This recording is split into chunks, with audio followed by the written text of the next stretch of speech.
ama ya court awie ama high court ebua ama judgment awie adega na mra na nya dwuma biem enti se yakona se mra de ato so se wonya MP biem na se MPs na akwato aba sa MP no o judge de mra to ne so no ono so wo parliament wo bia akwato aba ne bie na se de mi ti ye ne de mi hu ye mi enu a obi butu paper ene obi tam ballot box nyina ya nokre na se ni nyina achi motimi asaje abato sa atuma mamu kenkan e parliament wo de yi speaker of parliament there ene na se Honorable Carlos Ahinkra mi gidi se eyew ene nyema na onti ase ne ne call efa ema otimi de etu sa na mo na ontimi apne so ma o shin sa paper no e free wa mo nsam amena eye adum se ekoye Honorable Carlos Ahinkra na se kwaye mi se wa bonsu ye mi gina ha yi a enka me de manches na nka mepa e de aso nipa na papers ni mu mi yi wani ma me mo hu se me na me ka kaye mi na nka me ye mra hye badwani na me wo ho bi dia enka me so manches na me de aso sa paper ni mu kura ma na hye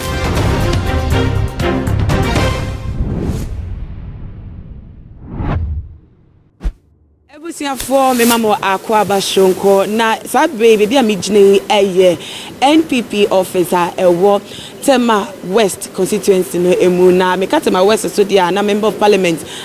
sabe constituency ato aba edeyi na wo gina wo manemu ewo mashebedwemu eye Honorable Carlos Kingsley Ahinkra na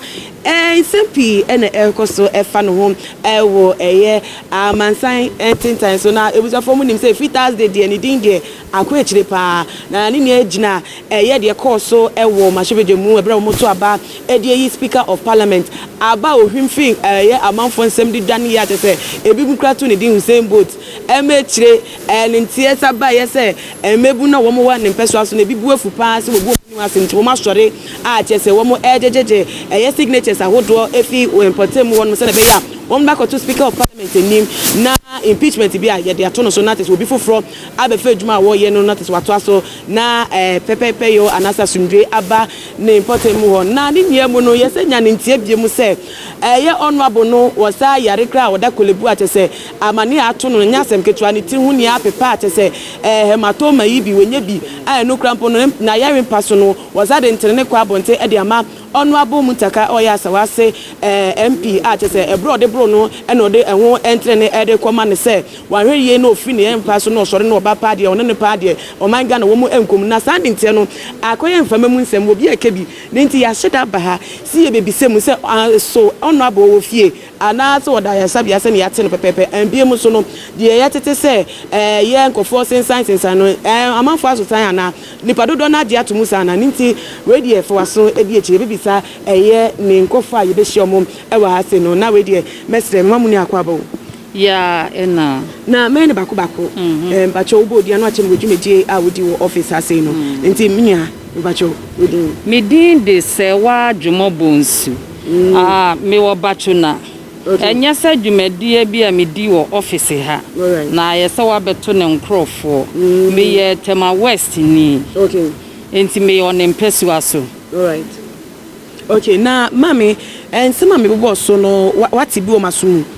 se mu officer se matiti bi se BBC ikoso wo mfame mu eye no kre matitititi na me de na mbuni sa atesem na mensusu da se eye asem a eye no kra wo mu nkrofo ka na eye me nwanwa age me nsem se obi mpo betimi abo ne sirimu akasa ewo mu se asem sa asi enano ewo parliament yenyina ye hwe bi ewo TV so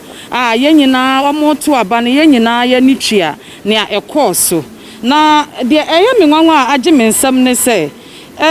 enye Honorable Carlos Ahinkra no enye ono ne nea odi kan pa o sabio manimara o misbehave ye ewo parliament ho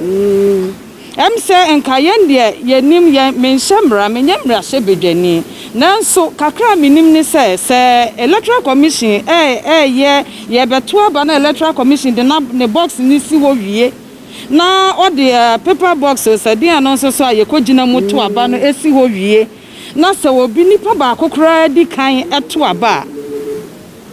obi ani ho kwan se opeja san box no efiri ho just time set na ye dey to aba no ye awie time ni ye over even ye kra ye elections are ye toto no ye mantam no sa 6 o'clock o sa 5 o'clock o sa e boss 4:30 mpo na obi kra obi ani right se opeja box no ye dey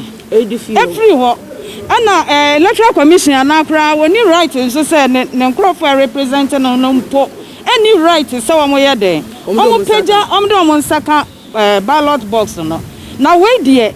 ye the ballot box ni si ho say me ni ya gani na me hwe bie a obi ato abani bia ebidam ana wo muntaka etimi ko peja box no ana ni di no ya fo ni say onu abu muntaka me mfa won na abu bia nka ho muntaka etimi ko peja box no ade ye den edi si no no kra do peja ye no wanya nuhu bi mpo anka se wo de ye den edwane mpo wo hu edi gina ho de hye ne bo amankrofo to hye ne su nyina no onya akukodwuro boni akukodwuro no ye den odi gina ho ane de ntiganafo hu boni bia wo hu na eye enkosenye sa ano to nchen so ba ku yo ka ho se friends abu ginapo won so box na obi akogina mu a parliament omra hye mu ye kwa akoto abane ewo mu akogina mu na wakwa akoton print o sa akotiki o whatever formula it is no otimi de ne nan ebutu ye every wo boss say penalty o sa de enyo ano so mfonsho bi ani ho na se ewia se pa me di won a se musi asi yenya menka ni ejaye mana ye den aka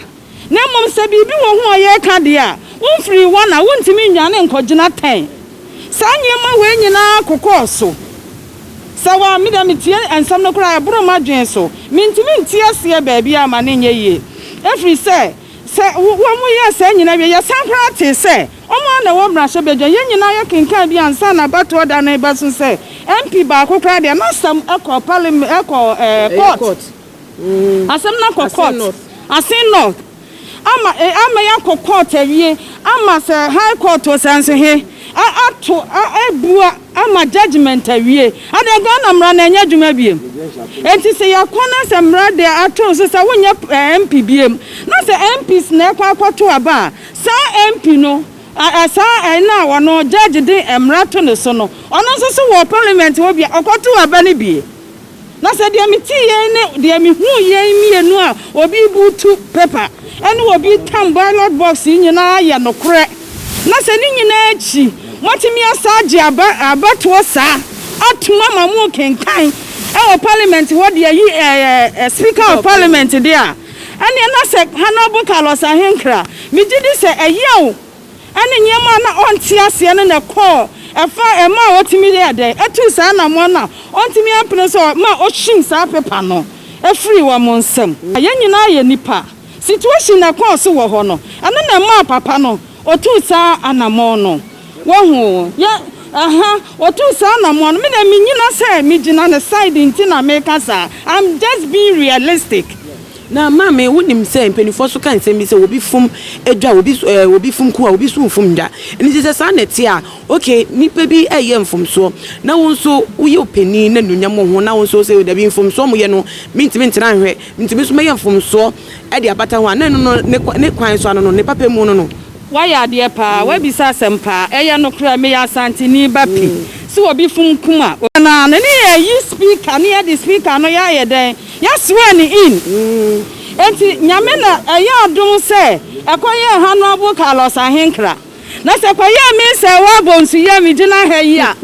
enka me de Manchester na nka mepa e de aso nipa na eye papers ni mu me yi wani ma me ma hu se me na meka kaye mi ana nka me yemra hye bedwani na me wo ho bi dia enka me so Manchester na me de aso sa paper ni mu kura ma na hye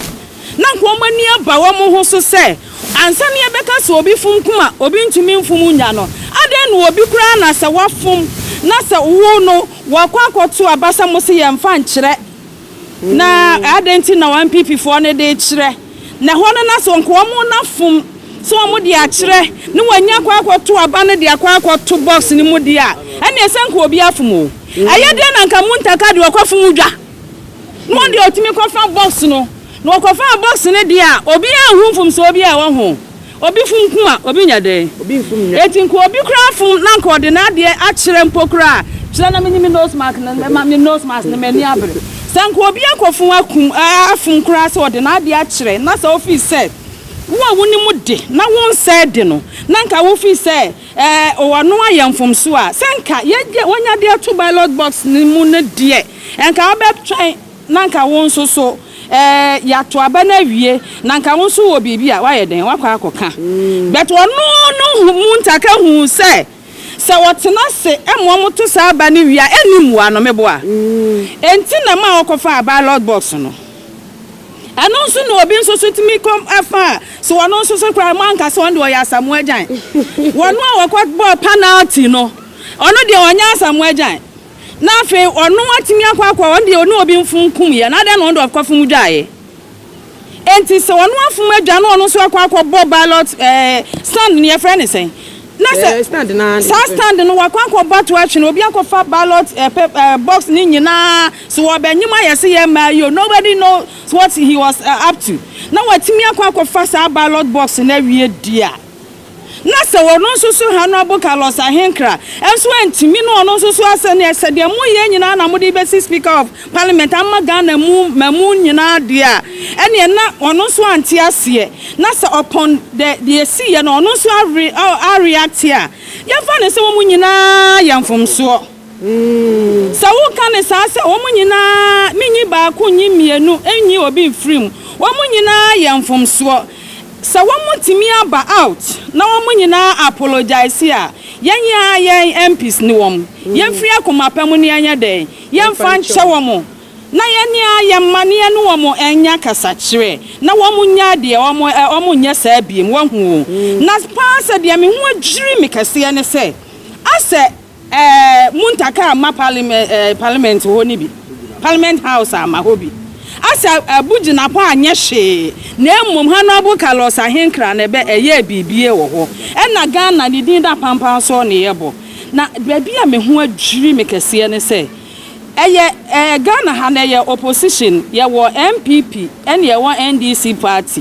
enti nye kwa akoto aba eyi parliamentarian ama tema West ankasa no NDC for do candidates ko na MPP do candidates ko sa rivalry ni sa competition e wo ho dada said dia mo tetie ene ne petition ene wo mo de ko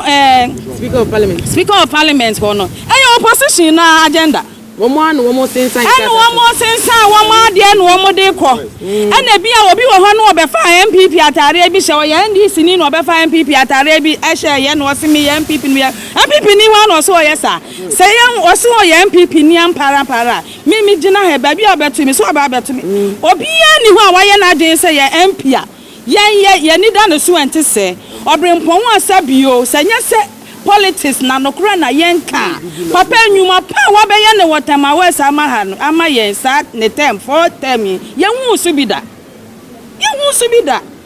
eni pa de mfumso wo nipa onenso ye de ne nyema pa ne nyema ne mfumso otunsane ani ne asusu a papa no wa ya ade papa ene nyankopon aye ya adom ene ya to aba ni yatu aba no so nipa dudu a wotama West NDC fo ne ene yatu aba ene yayi no ne de na ko parliament ho ene wokogina mayen na yen ya to yen aba no nipa dudu a yeto yen na aba no ene cheso mo ko once no mutimi ko nya vote a to aba no ma no ni nyina ne ye ka se short ba kokora a wo mutimi because e bia na me say wa me de na short me right ani se mitimi yi obi ko gina manam no ko mresha bedwam ko kasa mame because e bia nyame nim se de me sitie ne se de makoma ani se nka me de Manchester na betumi ntimi hwu no hwu ya ne de to me who anything wrong with it no okay yenko se mo wa hase a mo officer te se menu chia bibia ekoso no eye no kre se Honorable Carlos Ahinkra wo yare da kolebu ana bacho minya be man so no betimi akire mu ana mo cheche mu ye mam na me da se mo kura di me se be bacho within the thing be the James Dazi na bacho uye dwumede bi officer no has Tama West youth organizer okay na bacho Honorable woda ya sabia na ye ba kra yense de hu ni nti ya sabia no wo kolebu me da se bebre se mo bantempo a nka mba beto na bo ha no ne chairman ina ya no mo traffic na pan na ebo nkomo ne ade sa ba hu se odwumadi ahoro bebre ti o ma na we afre no mo kɔ ne ade ba anytime but 7 o'clock mo so mo ina be san ba back ye be fia na bo be 10 o'clock andra ye ne no tra ha ye fia na ko 10 o'clock this obi ka se onabo Ahinkra yare da kolebu a ye ntro kese pa entu onna kolebu dabi engofo ka se ebro ye bro no pa nya asem ketwa ni tiri so ne ni mu nti wo ba ekra no ntimi nya no hwehwe nti ye na kotu kolebu a enu pokra doctor diagnose ne so nya hematoma enu echire kra eti hu aka nti wenya problem woni timu atese doctors for sure na enche omeyi no no mu yi ni crampo wo ba woni eye honorable muntaka de enya asem keto organa nti san nsem ni nya mpacho yenye fi minu aba enye no kreba kokora won say NDC for na ye no mo ano ewum say omo opposition NDC MPP but me ne nipa ba ko ba mo no mo adwe no different kom be fa so ombe ka so ombe sai wo no ombe fa so sai den ombe sai wo enye no kreda say honorable Ahinkra da kolebu dabi enti yare bia mo enye no kreba ko kokora ye parliament fi na no ho ye fine no ho ye fine bibia ye no otia popa ndran ni na wo hanum nda so ni na wo hanum a omkokro onum ponti na yi na etran na ni nyechi no obotaye bi se nyema to din kakra woni eye honorable muntaka woni ne be face so sa oh wano de enye no kre even ndra krampo na ye wano na awo bi ba no mu tizin say honorable sa otu America sa so ya to di Usain Bolt ena no mpo ka joke say me madam for muntaka na ode ne nsabo machi say I say joke na yesre ode ne ye fine oni adwumbo ni bia mu bia nti obi kan bi sa na mrase pobi no mu bo say ebi obesa but enye no kreda na kuma mu fa enye no kre control let bia ma debi enye no kreda na bo ye fine or you fit pa 100% fit we therefore me pa mo chew ni amimi jina na makache Ghana manyina Ghana ma ene won a tro petition ena yenyi no ena yenye se ni nyina ne se mesre mu nyina se mumfa komapa munya komatoye mu yen MPs no media make 3 MPs enye Honorable Ahinkra kwa Abujinapo Honorable Abujinapo ena Honorable Muntaka ena ansana maba yenya ye papa Honorable Ahinkra me pamucho de me kan se sabre no a mu ka se yenyi no a yenyi wo mu se ye mo kra de mu nka bi nche yenyi Honorable Ahinkra na pamucho mo ma na shemra o me madwe ye me say de hin sabre ni dissolve parliament ni dissolve ni enyanso this recent 8th parliament in meboa no correct enti sabre na ono wo ye sa adwuma wo setema we SMP ni enyi no agu wani mu ase no ati ye not as tema we SMP me madwe me ya small lobby minimum say sabre no unya kumapa ne emfa nche wo na emom yenya nkasa o ma ba fie ye wa futi obi a ye ne wo mo be den ebe kasa abugina ponkrofo nkasa nchire no ena muntaka nkrofo nkasa nchire no ena ye papa Honorable Ahinkra yenso ne ye wo no ye ne ne beka na sese no mo so mo tro petition akwa akoma speaker of parliament no ono sabre na assembly si no ye speaker se no onye speaker sabre na assembly si Honorable Ahinkra no ye MP elect de ne enso ani in eti no ono so no onye Tema West MP the old MP na he used to be no na chem ni a dissolve parliament okay eti sabre na ye kasa no na onye MP for Tema West foti ase enti se ya no wonu ankasa no efri de oye ansa na ye ba bestu speaker of parliament in no se mo si yemfa speaker of parliament enkofa ye mo de command no enkofa sa asem no mra medi e wo hode a ene na sa mra yi chese no onyanye MP for Tema West na mo se de na mo vote de na mo kan no onye MP for mo enti sa asem na enye dwuma me small analysis ne says abre no ye nyanso ani in as MP for Tema West enti no na sa asem na enye den enye adwuma nemum de mekanisa mum yemfo wo nyina mfom so onye den enche wo mu enti ase a wo anya na de sa nyema ne baaye bi didi se me papa Honorable Ahinkra ma reading na yi say wono akasa ba out abe apologize say yenya yantena se de senti oye ise ni na yenya yantena se na busua ne na ade nyina no obi amfa enche no pa obi a chew. I think that should be enough. Looking at the happenings na esisi yanti e ma ono so o react no yemfa ne nyina enche na ye nyina yemfa ya dwen sipisa on man na free omo ye opposition fo na womo eji atum se ene yenyini no se womo ntiase se yetu aba na wie yeyi MP for Tema West awie enti se wo MPP ni kra na se primaries ni mu na onye wo favorite candidates enti no se wo MPP na nam se ono na awin na ankoye wo candidate enu nti wo beef be against him na enu nti se small issue bi aba won ne ho a na opese wo ma etimi escalate na ekofa asem bi ba ti ase se no oye MP for all of us enti yemfa de echamu no yema ntu ye na chi ni ye nyina ye baako ensema yatete no ne yabeje humuaye ewo eye honorable Carlos Ahinkra ne officer Tema West aye Sakumono estate no emuna te se utie ensema omde atodwa we die ono ani hu nipa a ono mo officer wo mo kira wo ne atena fite nura kra ampo atete nkomodie die wedi bi pa na pomden eye faninti sebu a yenyanyi no kra wonya hamatoma no we die mesremika from omo a omonum no wo mo se enye no kra enimu sa binti usafo